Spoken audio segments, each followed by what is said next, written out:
नमस्कार, 20 मिनट 20 खबर में आपका स्वागत है। मैं हूं आपके साथ सुमित गुप्ता। हम अगले 20 मिनट में आपको देश दुनिया की 20 ऐसी खबरें बताने वाले हैं जो इस वक्त न केवल सुर्खियों में हैं बल्कि दिलचस्प और अहम भी है। तो चलिए शुरू करते हैं 20 मिनट 20 खबरों का सिलसिला। सबसे पहले देखते हैं राजस्थान की कौन कौन सी खबर इस वक्त अहम है।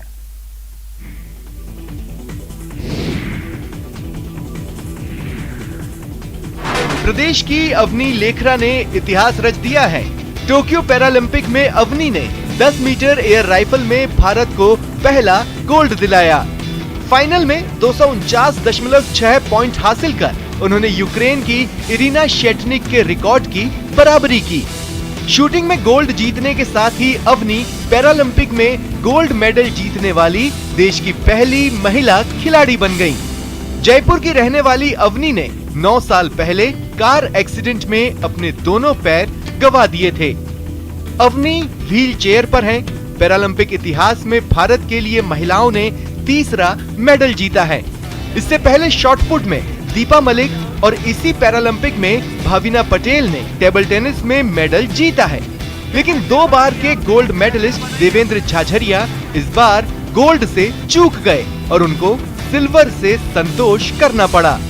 देवेंद्र के साथ ही सुंदर सिंह गुर्जर ने जेवलिन थ्रो में ही ब्रॉन्ज मेडल जीता है। इसी के साथ भारत ने टोक्यो पैरालंपिक में कुल 7 मेडल जीत लिए हैं।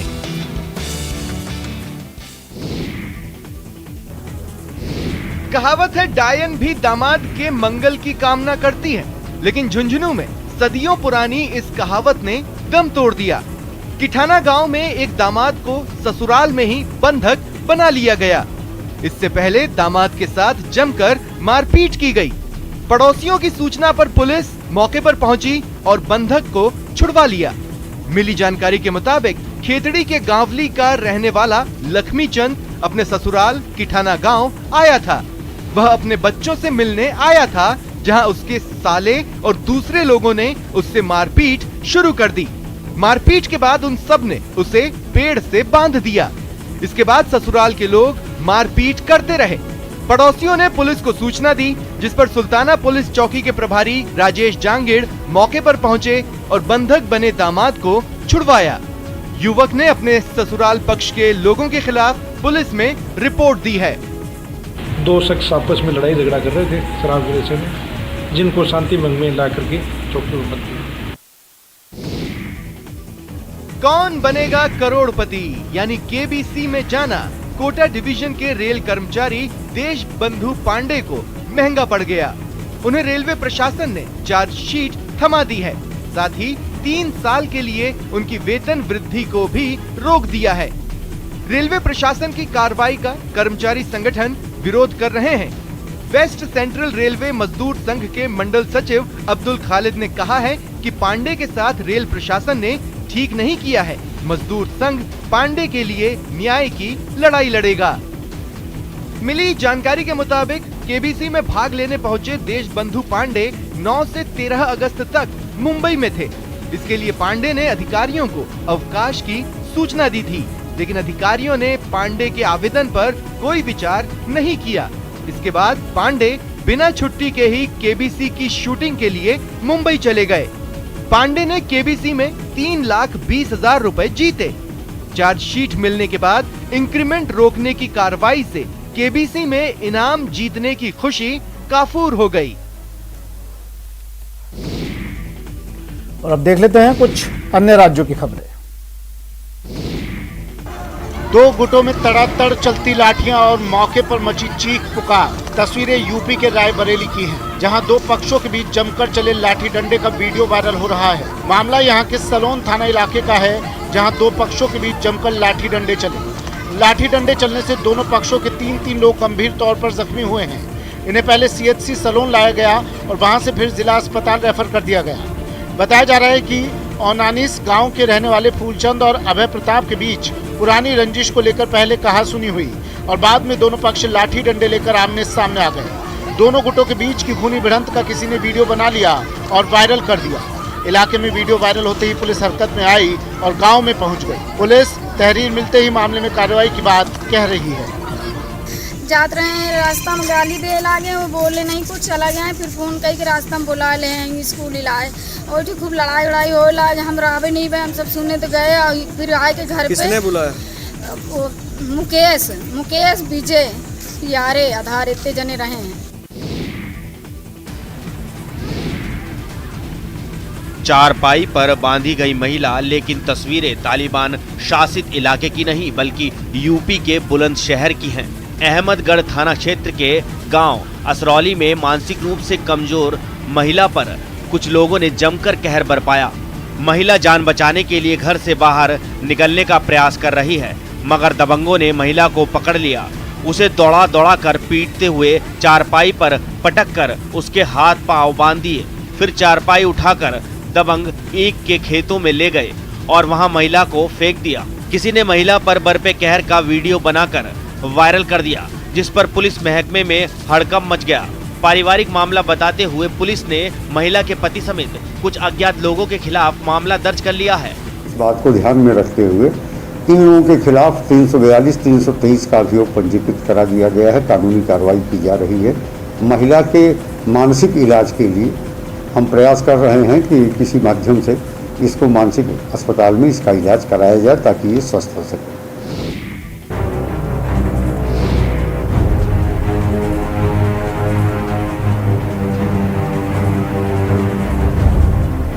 युवक के साथ दरिंदगी की सारी हदें पार करने की यह तस्वीर नीमच की है। विचलित कर देने वाली ये तस्वीर ऐसी हैं जो मानवता को शर्मसार कर रही हैं। मामूली से सड़क हादसे के विवाद ने इतना बड़ा तूल पकड़ लिया कि युवक को अपनी जान गंवानी पड़ गई। दबंगों ने पीड़ित युवक के साथ पहले तो जमकर पिटाई की। इतने से भी जब इनका मन नहीं भरा तो युवक को गाड़ी के पीछे बांधकर कई किलोमीटर तक घसीटा और लोग तमाशबीन बने रहे। अंजाम ये हुआ कि युवक की हालत बिगड़ गई। उसे अस्पताल में भर्ती कराया गया, लेकिन यहाँ उसकी मौत हो गई। पुलिस ने इस मामले में 8 लोगों के खिलाफ मामला दर्ज किया है।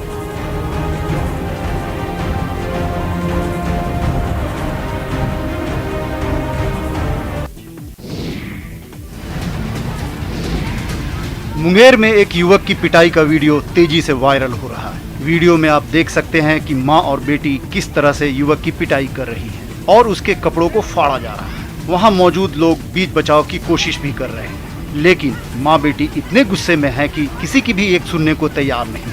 वीडियो धरहरा प्रखंड का है। बताया जा रहा है कि 20 दिन पहले महिला और उसकी बेटी धरहरा बाजार से लौट रही थी, जिसके बाद कुछ युवकों ने छेड़खानी की, जिसका युवती ने विरोध किया, जिसके बाद वहां काफी हंगामा भी हुआ। युवती ने थाने में शिकायत की।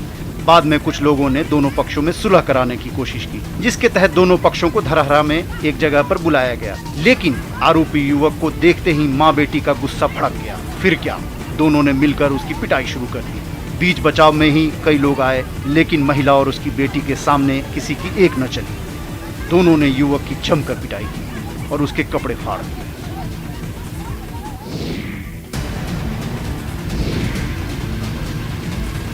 पुलिस को एफिडेविट सौंपता ये शख्स यूपी के सहारनपुर का कुख्यात अपराधी है।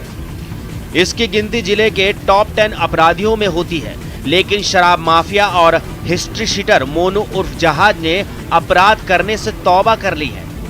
पत्नी संग देहात कोतवाली पहुंचकर मोनू ने कहा कि मुझे माफ कर दो, अब भविष्य में अपराध नहीं करूंगा, व्यापार करके अपने परिवार का पालन पोषण करूंगा।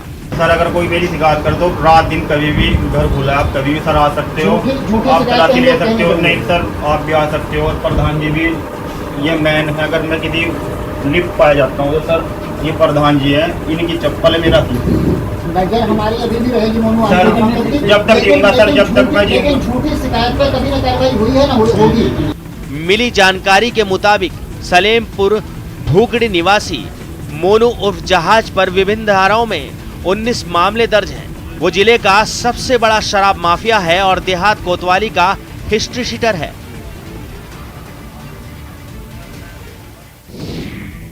शहर का भीड़ भाड़ वाला इलाका, केमिस्ट शॉप पर खड़े ग्राहक, तभी काली शर्ट में एक शख्स आता है, चहलकदमी करते हुए माहौल को भांपता है। मौके और हालात का जायजा लेने के लिए एक कोने में खड़ा हो जाता है और सही वक्त का इंतजार करता है। इस बात का इत्मीनान कर लेता है कि उस पर किसी की नजर तो नहीं और वारदात के बाद वो लोगों की पकड़ में तो नहीं आ जाएगा। जब वो खरीदारी में उलझे ग्राहक और दुकान पर खड़े कर्मचारियों को अपने अपने काम में पूरी तरह डूबा हुआ देख लेता है, स्थितियों को तौल चुका होता है, तब खासे आराम से 2 कदम आगे बढ़ता है और एक बाइक स्टार्ट कर चलता बनता है। ऐसा लग रहा है जैसे दुकान के बाहर खड़ी बाइक उसी की है, जबकि ये बाइक मेडिकल स्टोर के कर्मचारी की थी। लाइव चोरी की ये तस्वीरें यूपी के सहारनपुर से आई हैं। पूरी वारदात मेडिकल स्टोर में लगे सीसीटीवी कैमरे में कैद हो गई है। आपको बता दें, अभी कुछ दिन पहले ही इसी इलाके से डॉक्टर की क्लिनिक के बाहर से भी बाइक चोरी हो गई थी। लगातार बढ़ती बाइक चोरी की घटनाओं से पुलिस की मुस्तैदी पर सवाल उठ रहे हैं। आम आदमी की सुरक्षा के नाम पर जब कानून की अनदेखी की जाने लगे तो कहने सुनने की सारी गुंजाइशें खत्म हो जाती हैं। उत्तराखंड में भी ऐसा ही हो रहा है। यहाँ बाढ़ सुरक्षा के नाम पर नदी में अवैध खनन का काम तेजी से चल रहा है। प्रतिबंध के बावजूद तट पर स्टोन क्रशर गरज रहे हैं, तो वहीं बाढ़ सुरक्षा कार्यों में लगी कंपनियां भी मानकों को ताक पर रखकर कीमती खनिज की चोरी में जुटी हुई हैं। तस्वीरें कोटद्वार की हैं। उत्तराखंड सरकार में वन मंत्री हरक सिंह रावत के विधानसभा क्षेत्र कोटद्वार में आरक्षित वन क्षेत्र में अवैध खनन थमने का नाम नहीं ले रहा।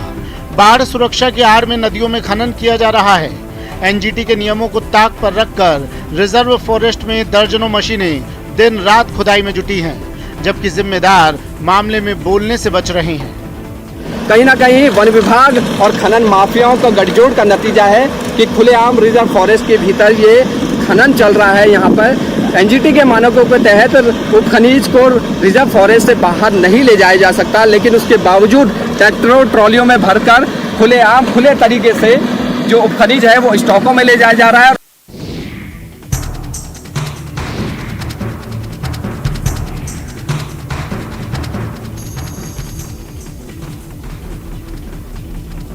लेबर पेन से कराह रही महिला का सड़क किनारे प्रसव कराने की ये तस्वीर उज्जैन की है।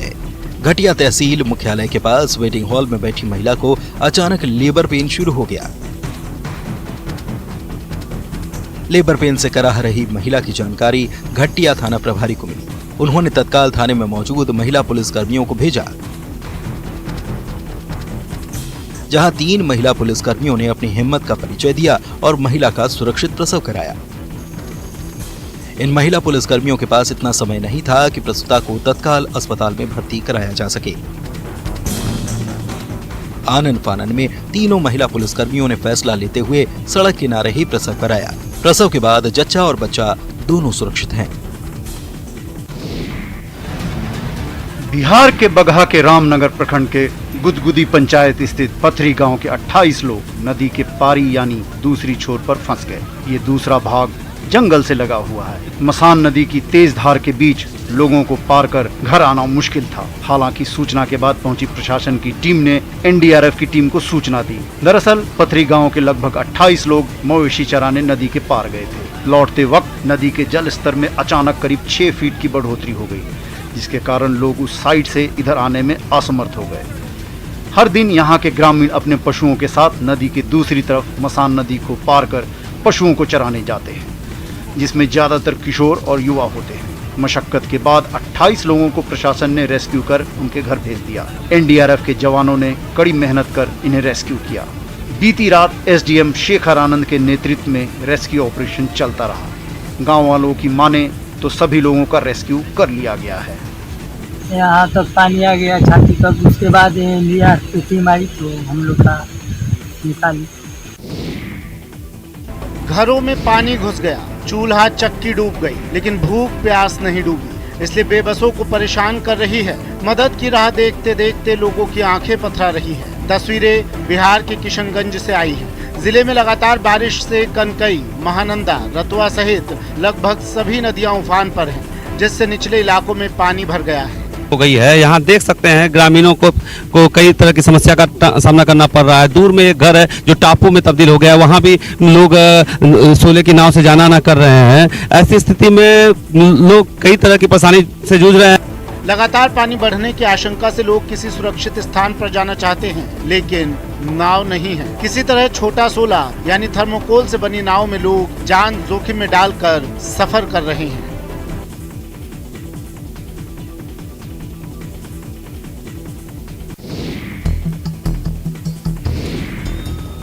जून से ही उत्तर बिहार के कई जिले बाढ़ की चपेट में हैं। बगहा में भी गंडक नदी के जलस्तर में वृद्धि के बाद तमाम इलाके जलमग्न हो गए हैं। वाल्मीकि नगर गंडक बराज से फिलहाल 3,50,000 क्यूसेक पानी का डिस्चार्ज नदी में हो रहा है। हालांकि जिला प्रशासन ने गंडक नदी में देर रात 5 लाख क्यूसेक से अधिक पानी आने की आशंका जताई थी, लेकिन उससे थोड़ी राहत जरूर मिली है। जिला प्रशासन के कड़े निर्देश और गंडक नदी के जलस्तर में उफान के बाद नदी में नाव का परिचालन पूर्णतः रोक दिया गया है। दियारा के दर्जनों गांव बढ़ते जलस्तर से प्रभावित हुए हैं। कैसे देखते हैं नाव को? नाव पानी बहुत खराब है, नाव सब ऊंचा रख दिया है। पानी बहुत ज्यादा बढ़ गया है, बहुत ज्यादा पानी हो गया है। ये स्थिति हर साल बनती है, लेकिन इस बार बाढ़ से परेशानी कुछ ज्यादा ही हुई है। लोग पूरी तरह से प्रशासनिक मदद के भरोसे हैं। बिहार के एक होनहार खिलाड़ी के सपने गरीबी के बोझ तले करहा रहे हैं। पूर्वी चंपारण के परसा गांव का रहने वाला चितरंजन कुमार लॉन बॉल और कराटे में कई राष्ट्रीय पुरस्कार जीत चुका है और एशियन गेम्स में देश का नाम रोशन करना चाहता है, लेकिन उसकी राह में गरीबी बाधा बनकर खड़ी है। राजीव गांधी खेल अभियान के तहत और खेलो इंडिया के तहत बहुत सारे फंड आते हैं, लेकिन किसी भी प्रकार का मुझे सुविधा अभी तक दी नहीं गई है। अब आज तक मेरे पास लॉन बॉल का एक पर्सनल किट्स तक नहीं है। चितरंजन के पास प्रैक्टिस के लिए समुचित साधन नहीं है। लॉन बॉल के किट्स के अभाव में वो प्रैक्टिस भी नहीं कर पा रहा है। वह स्थानीय जनप्रतिनिधि से भी मदद की गुहार लगा चुका है। चितरंजन की मां उदावंती देवी ने अपने बेटे के जुनून को देखकर अपना पेट काट कर किसी तरह उसकी इच्छा पूरी की, जबकि उसके पिता दूसरे राज्य में मजदूरी कर परिवार चलाते हैं। वो अपने बेटे की उपलब्धियों को बताते नहीं थकती, लेकिन बेटे के खेल के सामान को खरीदने में सक्षम नहीं है कि ग्रामीण हर तरह से उसके सहयोग को तैयार हैं, लेकिन चितरंजन के प्रैक्टिस की व्यवस्था करना उनके वश की बात नहीं।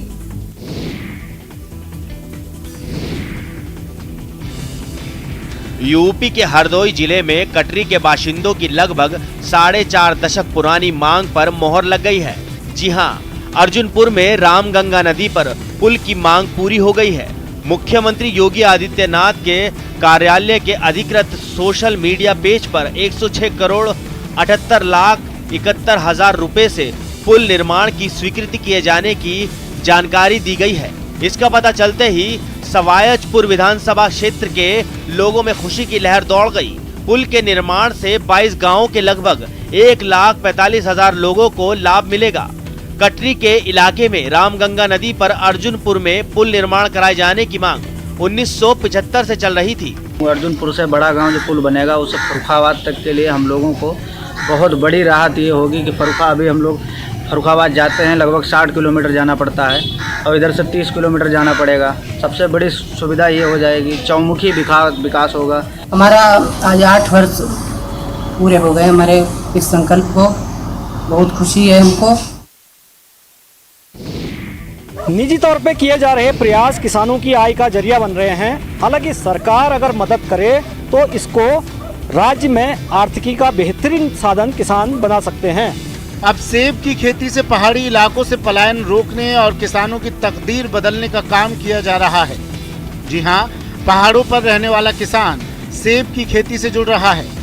जेरोमाइन, हार्ट, कोलेस्ट्रोल, मोटापा